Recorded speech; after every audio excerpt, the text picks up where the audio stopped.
Bienvenidos una vez más al portal Infórmate Perú en la sección Conoce a tu candidato con miras a las elecciones del 2021 que se celebran este año. En esta oportunidad, sus electores. Bueno, siempre agradeciendo a los medios de comunicación que no se han sometido a este cartel de medios y que dan espacio a los verdaderos candidatos que quieren formar parte de este gran cambio de la política peruana. Yo estoy muy contento, muy agradecido de poder acompañarlos esta tarde y poder comentarles un poco más acerca de mi persona como ciudadano, como candidato de un partido que defiende la vida, que defiende la patria, que defiende la familia y que tiene todas las convicciones clarísimas. Soy un abogado de 33 años de edad, postulo con el número 5 por el Partido Celeste, el Partido Renovación Popular, liderado por el ingeniero. De la República. Lo veo como una necesidad imperiosa en el sentido de que creo que es importante que nosotros, los candidatos jóvenes, podamos involucrarnos de manera activa y participar de la política desde adentro y poder ser partícipes y artífices, ¿por qué no?, de los cambios importantes en el Perú, los cambios importantes en lo que ya es constituido una crisis, una de las más grandes crisis de la historia peruana. En ese sentido, considero que llega el momento de que personas que puedan tener mi edad, que puedan tener un par de años más que yo, menos que yo, pero gente joven, es importante también la presencia de gente joven comprometida y que se sienta con la responsabilidad política, social, con la responsabilidad legal también, si se quiere, para poder incursionar sin tener miedo, sin tener temores y poder, pues, alzar la voz de protesta desde el Parlamento con iniciativas legislativas claras en función a las convicciones propias, respetando también la militancia partidaria, respetando las convicciones del partido por los cuales está postulándose a un cargo de voto popular. Eso es importante y considero que debe señalarse siempre, ¿no? Porque las convicciones son las que te dan a ti esa fuerza moral para poder establecerte en un cargo público y poder responderle mirándole a los ojos a la gente que apostó y te dio la confianza para que tú puedas estar en un cargo público. Ahora, abogado, ¿por qué usted eligió el partido Renovación Popular y no otros partidos? Bueno, elegí no irme a otro partido Ujú. porque a mí me invitaron el 2019, yo participé de las elecciones parlamentarias 2020 como candidato invitado, no pude afiliarme en ese entonces. A la fecha ya estoy afiliado al Partido de Renovación Popular. No es mentira que recibí ofertas de otros partidos políticos, pero como formé parte de la refundación de este partido, Renovación Popular, y dado que soy una persona que personalmente, familiarmente, está absolutamente identificada con los colores, está absolutamente identificada con el centro de la filosofía social cristiana del propio partido, liderado por Rafael López Aliá, identificado también con Rafael y con todo lo que él promueve. En ese sentido, creo yo que estoy en el partido en el cual me siento mucho más cómodo y que de mejor manera representa y al cual también siento que represento porque he formado parte también de la construcción de la lista, ¿no?, general, nacional, de todos los candidatos que a la fecha están en competencia a nivel nacional en estas contiendas generales 2021. Entonces, en ese sentido, creo que mi opción básicamente dejó de ser una opción desde el momento en el cual preferí quedarme en el partido y lograr codo a codo, trabajando todo el año pasado por la refundación del Partido de Renovación Popular, porque no fue fácil hacer la refundación. El cambio de logotipo, el cambio de denominación social, la constitución del CEN, un partido de oposición, eso también hay que dejarlo claro. Ahora, pero en este punto, abogado, muchos electores también se preguntan, ¿no? Para los que postulan a una curul desean saber dónde trabaja, qué hace en este momento antes de postular o antes de ser congresista, cómo paga su campaña, para poder ser más Ok, transparente en ese punto, abogado. sí, bueno, el principio de transparencia dentro de todo el desarrollo de la propia campaña nacional, creo yo que es importante y siempre que he tenido la oportunidad de dirigirme al electorado en esta campaña, he tratado de ser lo más diáfano posible y también tratar de exhortar a los demás candidatos sin distinción de afiliación política a que puedan mostrar inclusive sus antecedentes penales, policiales y judiciales y que también indiquen cuáles son los gastos que hacen y de dónde provienen los fondos. Te cuento un poco, en mi caso yo soy abogado de formación, siempre me he dedicado a la labor privada, he representado a personas naturales, personas jurídicas, el desarrollo de representación de diferentes especialidades, solución de controversias en materia penal, civil, administrativa, de personas jurídicas en todo lo que tiene que ver con la asesoría tributaria, asesoría corporativa, societaria, y por especialización yo soy abogado en Derecho Mercantil, en Derecho de Mercado de Valores, pero como socio del estudio del cual soy socio, un estudio que fundé con mi propia esposa, digamos que a partir de ahí vienen todos los fondos que garantizan los gastos que pueda incurrir en esta campaña. Ahora bien, hay que señalar también, Carlos, que esta campaña es una campaña típica y que no necesariamente tiene que, digamos, generar un mayor gasto. Tú puedes hacer una campaña significativa a través de las redes sociales sin necesidad de incurrir en los gastos que usualmente se hace en una campaña normal, ¿no? La pandemia hace que esta campaña sea una campaña típica y que tú puedas...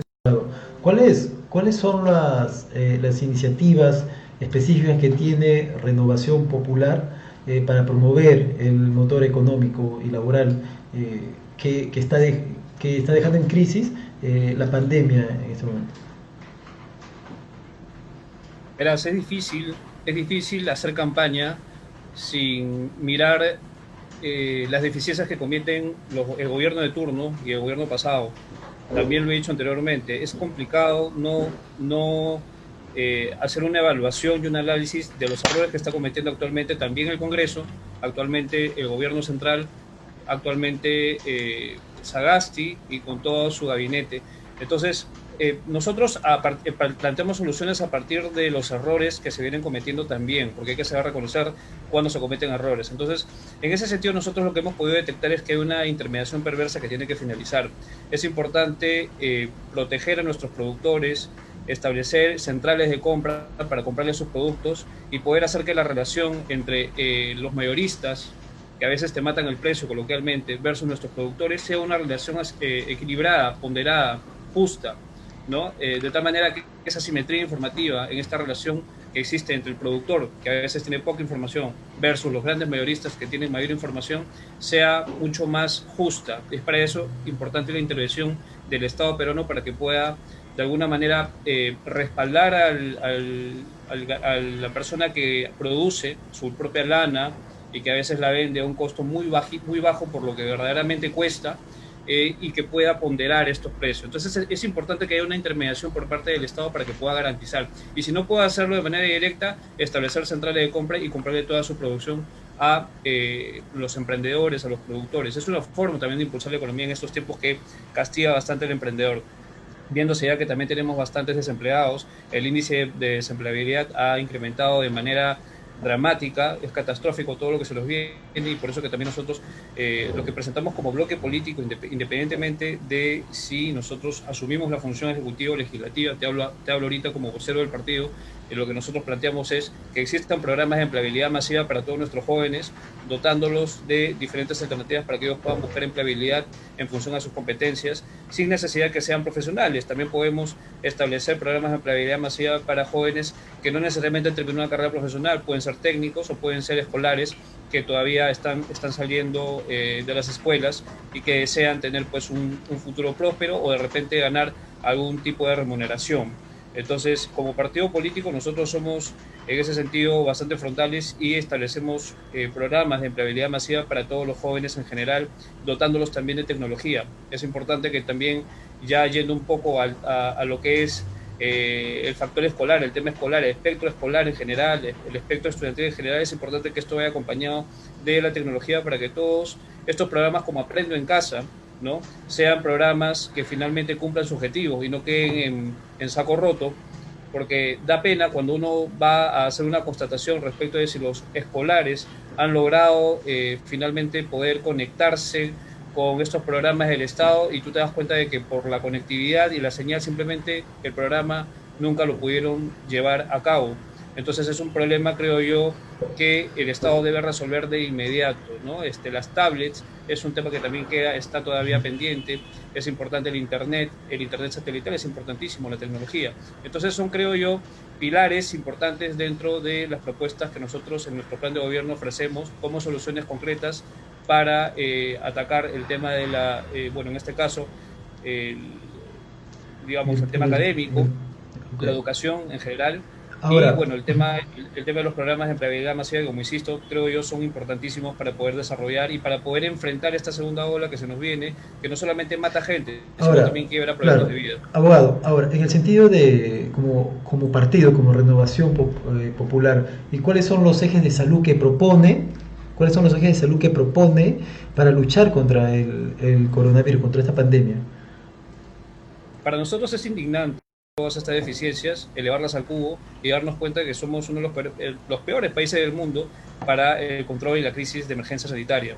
En ese sentido es importante, evidentemente, tratar de establecer o implantar el plan Marshall, que lo dijo innumerables veces Rafael López Aliaga, eh, y en este caso, pues, esto, contar con la ayuda incluso del Comando Conjunto de las Fuerzas Armadas, abrir las postas médicas que nosotros llamamos postas COVID, implementarlas de tal manera de que las personas que están infectadas o que pueden estar infectadas puedan atenderse rápidamente. Es salud ahorita, y tú lo debes saber porque tú eres periodista, actualmente hay una huelga médica y está exigiendo la salida de Molinelli, porque lamentablemente esta señora ha demostrado una incapacidad absoluta al mando pues de salud. Entonces, como ejecutiva de salud, lamentablemente no ha dado la talla, y lo que ha generado con su ineficiencia es muerte para muchos peruanos que caen y que actualmente siguen muriendo en ciudades como Piura, en el norte del país, en la selva.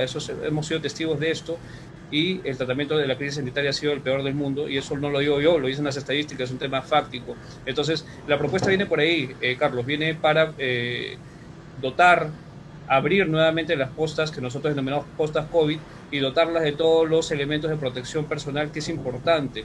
Balones de oxígeno, no tenemos. Camas UCI nos mienten, dicen que tenemos, pero no tenemos. En un distrito, refiriéndonos básicamente a Lima Metropolitana, nos damos cuenta de que una ciudad que tiene 9 millones de habitantes, decirte que tienes 8 camas UCI disponibles es burlarse de los peruanos. Esas 8 camas UCI que ya han sido utilizadas y que en este momento también deben estar siguiendo, seguramente las están utilizando, no están ahorita disponibles.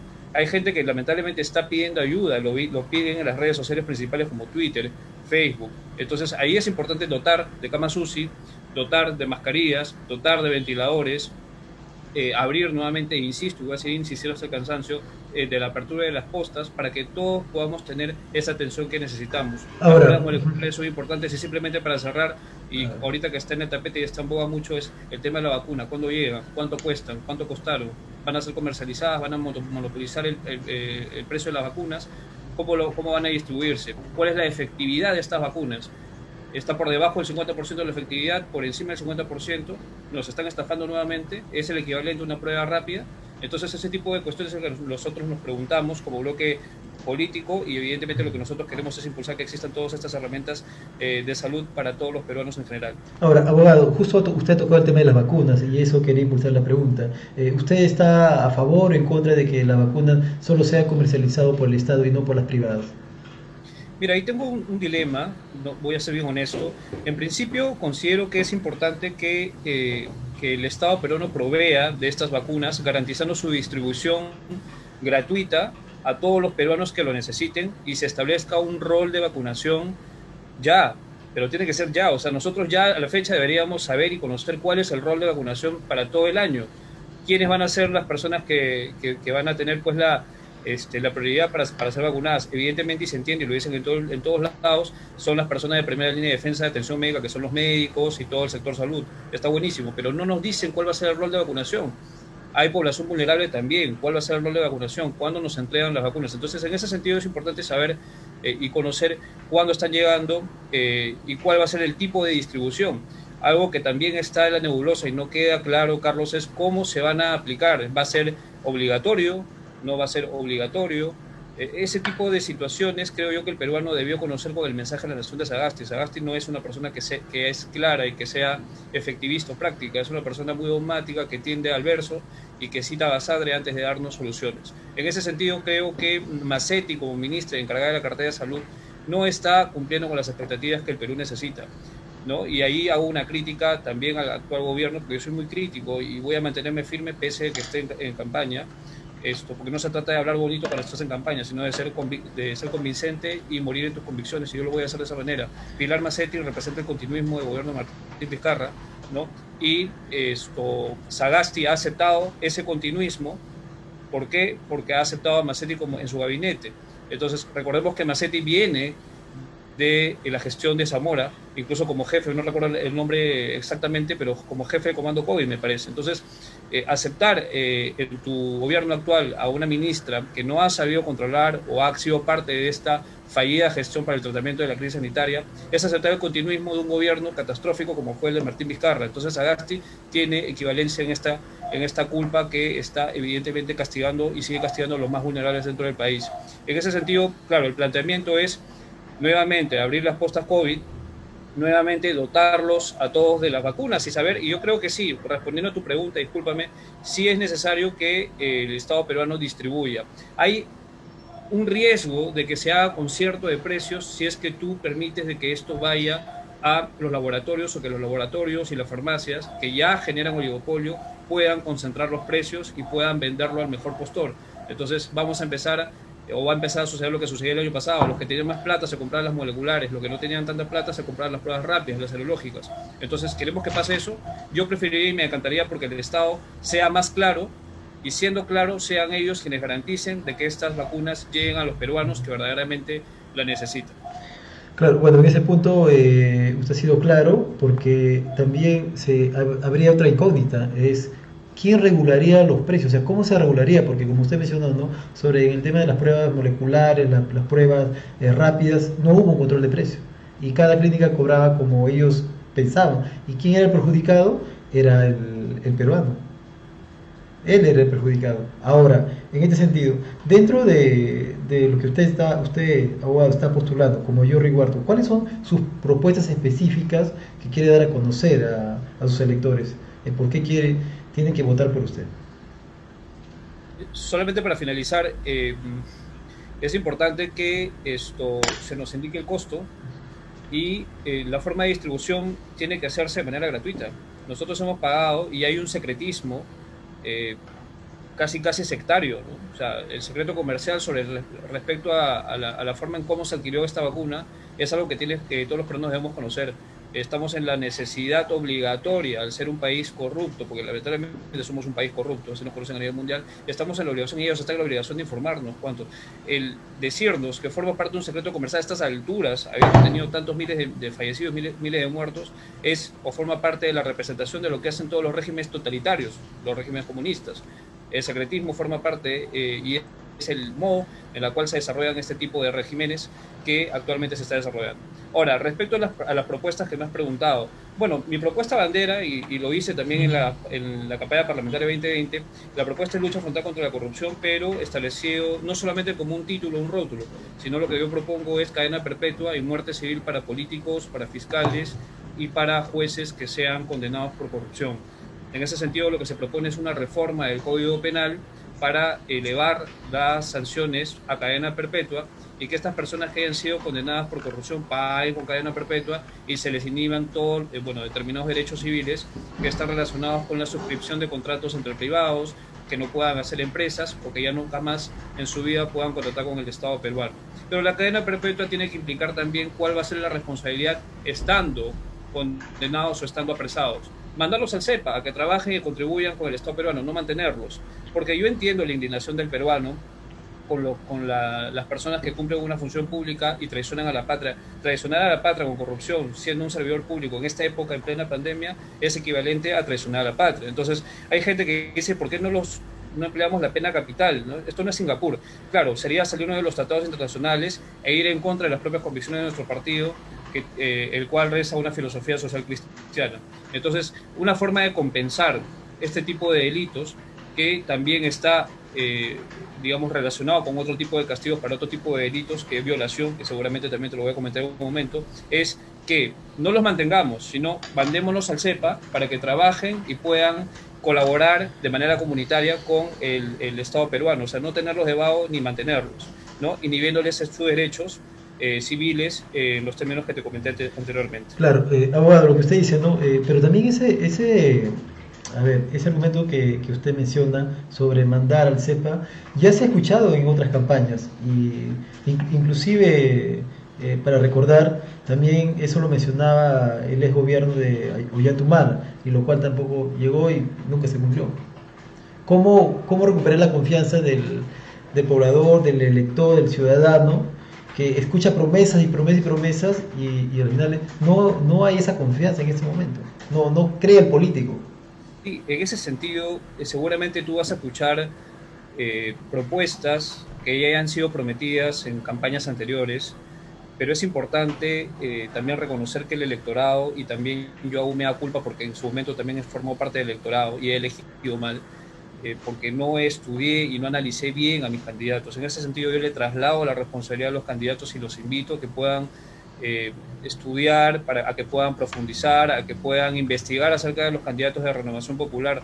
No necesariamente hablo de Jorge Huarto como candidato, hablo de todos los compañeros que tengo, de los 32 sí, de los 32 congresistas que todavía continúan en carrera por Renovación Popular. Invito a que revisen sus hojas de vida y que puedan escuchar también sus entrevistas. Es a partir de ahí donde uno se forma, digamos, la certeza y la confianza para poder votar. Votar por votar a veces hace que en personas que lamentablemente no tienen la capacidad ni moral ni la solvencia de conocimientos lleguen a veces al poder, porque el electorado a veces no investiga y analiza. Si tú te das cuenta y puedes recoger las entrevistas que yo he venido sosteniendo, en todas las entrevistas digo lo mismo con la misma determinación y la misma convicción. Y si yo le invito también a las personas que puedan estar observando este programa a que lean todas las columnas de opinión que he realizado el año pasado. Eso he sido digamos, un comunicador, además de abogado, comunicador muy crítico del gobierno de Martín Vizcarra, y lo voy a sostener porque está por escrito. Yo siempre he tratado de ser contundente en la crítica ácida, ¿no? Porque he escrito para algunos medios de comunicación como colaborador, soy columnista. Actualmente no lo hago porque estoy en campaña, pero sí, siempre he sido una persona que ha tratado de ser enfático, y no porque me daba la gana, sino porque veía las deficiencias clarísimas que tenía el gobierno de Martín Vizcarra y que lamentablemente a la fecha, por extensión, se siguen realizando en el gobierno transitorio de Francisco Sagasti. Entonces, en ese sentido, yo invito a que las personas puedan buscar un poco más, puedan tener esa confianza, ¿no? A partir de la investigación que puedan hacer de mi hoja de vida, y puedan tener un voto, digamos, determinado en función a lo que yo puedo representar como candidato y lo que he venido haciendo ex ante mi postulación.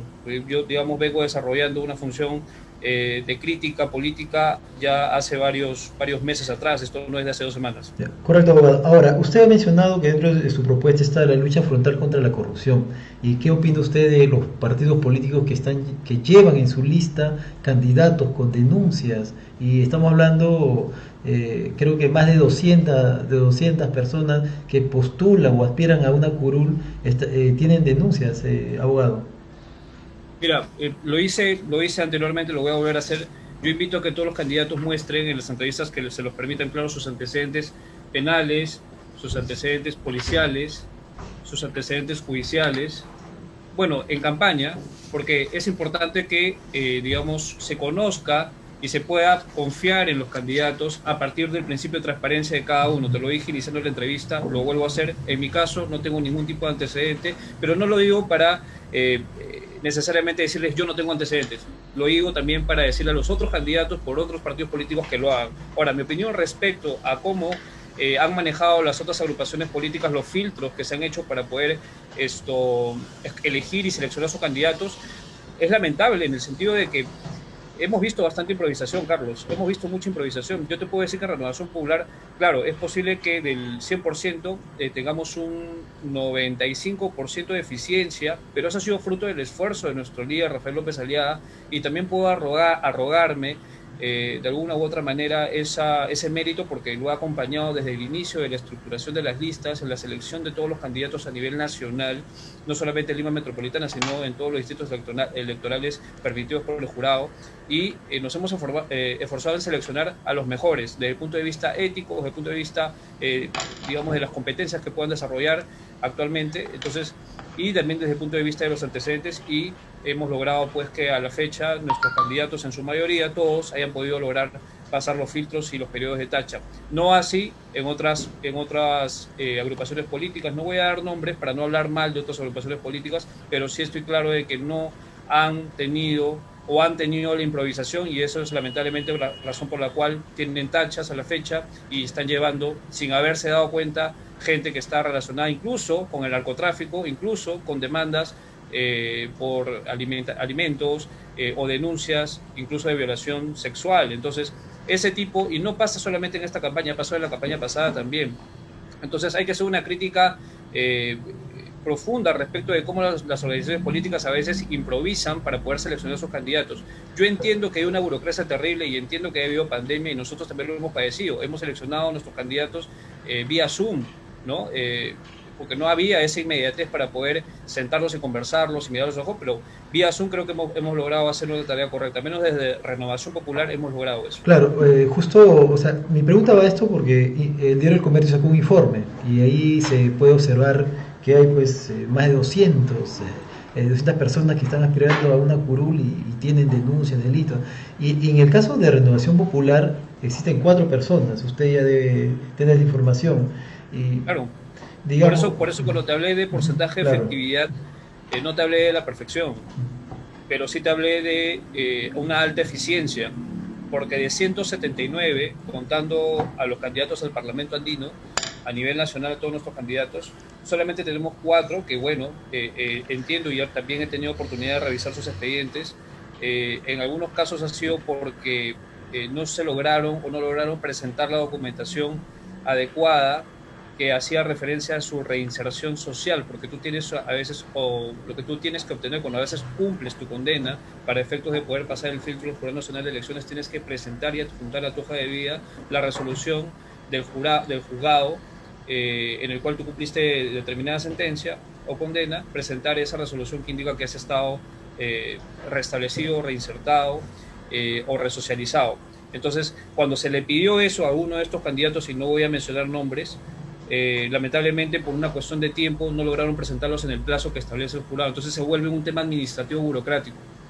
Correcto. Ahora, con esto no estoy diciendo que nosotros seamos perfectos. Seguramente por ahí se nos pasó alguien, pero yo te puedo garantizar que en todo momento nuestra intención y nuestras energías estuvieron orientadas a seleccionar a los mejores. Y cuando digo los mejores, no solamente hablo del IQ o hablo de la inteligencia emocional o hablo de los títulos, también hablo de la capacidad y solvencia moral. Ahora, acá tengo, para poder ya concluir la entrevista, abogado, tengo 3 preguntas y una respuesta rápida. ¿Usted está a favor o en contra de que se realice una asamblea constituyente? Bueno, en realidad actualmente en contra, en el sentido de que abrimos una caja de Pandora y permitimos, lo que nosotros queremos es la defensa del capítulo económico, y si se tienen que hacer algunas reformas constitucionales respecto a algunos determinados artículos de la Constitución, hagámosla. Pero una asamblea constituyente que puede implicar el cambio de la Constitución en general es, creo yo, detener la viabilidad del país. El Perú ahorita necesita avanzar, no necesita estancarse, no necesita detenerse. El Perú ahorita necesita remar para poder salir de esta crisis pandémica. Entonces, si queremos centrar el tema en una asamblea constituyente que va a detener no 1 año ni 2 años, el Perú va a detenerlo mucho más, creo que sería un error gravísimo. Si tenemos que hacer cambios puntuales, hagámoslo a partir de reformas constitucionales y no necesariamente a través de una asamblea constituyente que ponga en peligro la defensa del capítulo económico de la Constitución. Ahora, ¿usted está a favor o en contra de una ley del aborto? Absolutamente en contra. Absolutamente en contra de la despenalización del aborto, porque nosotros hemos logrado, primero porque nosotros por principio, y creo que el bloque del partido político habla por sí solo, defendemos la vida desde la concepción hasta la muerte natural, consideramos que no podemos solucionar un crimen con otro crimen, ya lo dijo Rafael López Aliaga. Para nosotros el aborto es cometer un crimen actualmente a la fecha, y no solamente es una posición ideológica, sino que también es legal, ¿no? Entonces, en ese sentido, no solamente juzgamos o criticamos, sino que también ofrecemos una alternativa, y en este caso la alternativa es las casas de acogidas. Si hay personas que han sido violentadas sexualmente, mujeres que lamentablemente han sido violentadas sexualmente, fruto del cual han tenido un hijo, existe la posibilidad de que nosotros podamos dotarlas de casas de acogida para que, si es que finalizada el periodo de gestación ellas desean dar en adopción, puedan hacerlo de manera eficiente, con personas adecuadas, con familias adecuadas que califiquen para poder adoptar. Ahora, ¿a favor o en contra del matrimonio en personas del mismo sexo, abogado? Estamos a favor de la unión solidaria, ese es el término que nosotros empleamos para que puedan generar patrimonio, un fideicomiso en administración que pueda copiar patrimonio, que pueda permitir que entre parejas quizás del mismo sexo o de diferente sexo por una afinidad amical o sentimental o sexual o lo que fuese, puedan establecerse, generar este tipo de derechos a través del cual puedan heredar, puedan tener asistencia médica, asistencia social, a partir del cual puedan generar un patrimonio conjunto. Creemos en que existen alternativas y que esto no se tiene que centrar en el sacramento del matrimonio homosexual o matrimonio igualitario. Hay alternativas jurídicas que permiten que las personas del mismo sexo o de diferente sexo puedan tener estas instituciones que les permitan generar patrimonio conjunto y puedan acceder a los derechos que ellos quieren en realidad. Ese es el tema de fondo. Ahora, abogado, para concluir, ¿paridad o meritocracia? ¿Perdón? ¿Paridad o meritocracia, abogado? Meritocracia en el sentido de que tenemos que evaluar a las personas por los logros, capacidades, por la eficiencia que demuestran en sus áreas de competencia. Es importante que las personas que quieran desarrollar determinadas actividades en un determinado campo sean seleccionadas, sean pagadas en función también a sus capacidades, y es por ello que nosotros consideramos importante que estas personas tengan que tener la suficiente educación. También es importante, por eso los programas educativos para poder hacerlas mucho más competitivas son importantes, porque pues, finalmente la competencia en el mercado tiene que definirse por un tema de meritocracia en función a sus capacidades, en función al rendimiento que puedan ellos tener. Entonces sí, me inclino por la meritocracia. Correcto, abogado. Agradecerle por la entrevista que nos ha concedido acá en Infórmate Perú. Le damos un minuto para que pueda despedirse de las personas que están siguiendo, de sus electores, abogado. No, nuevamente agradecerte el espacio. Es un privilegio tener un espacio, siendo que somos demasiados candidatos al Congreso, son miles de candidatos. Nuevamente agradecerle a Infórmate Perú por el espacio. No quiero hablar a título de Jorry Wharton, se sabe que soy candidato número 5 por Lima Metropolitana. Quiero hablar a nombre del Partido Renovación Popular. Somos un partido refundado, somos el Partido Celeste, el partido que representa la defensa de la vida, la defensa de la familia, la defensa de la patria.